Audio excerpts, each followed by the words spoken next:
Moi, ce qui me confinement économique, parce que moi je travaille dans le bâtiment, c'est un secteur qui est extrêmement touché.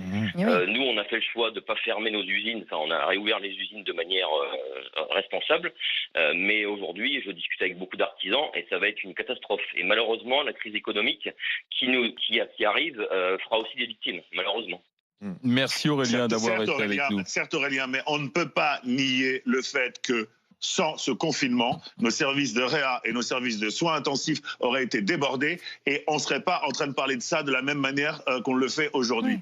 Donc c'est facile après de dire qu'effectivement on a été le pays le plus confiné d'Europe et que même l'Espagne a été moins confinée que nous. Il ne faut pas oublier que le confinement était là. Le confinement servait uniquement à rétablir, à maintenir un équilibre en réanimation. Donc voilà, ça on l'a non mais David, dans le Grand Est. David, ce que tu dis, donc c'est facile après de venir dire que non mais David, on a planté l'économie, on n'avait pas le choix. Non, David, si, on a toujours le choix, David. Ça, c'est. Mais attendez. Non, on a toujours le choix. C'est facile après. Vous avez été les premiers à dire que. Non, le masque ne servait à rien.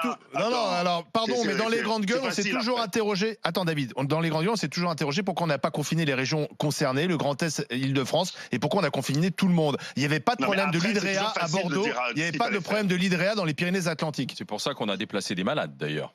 Oui, qu'on les a transférés dans des régions. Moi, aujourd'hui, l'idée qui consiste à dire qu'on est les mauvais élèves de l'Europe parce qu'on a confiné, parce que les gens se sont trop arrêtés, etc. C'est toujours facile à dire. Moi, ce que j'entendais, c'était qu'à un moment, on était tous à 20h à la fenêtre à chanter pour les soignants en disant qu'il fallait qu'on reste chez soi. Okay, donc nous, le boulot qu'on avait à faire, on l'a fait, on est resté chez nous. Maintenant, on ne va pas non plus assumer la responsabilité d'un confinement ou d'une récession économique parce qu'on a dû rester chez nous, parce qu'on nous a intimé l'ordre à un moment donné.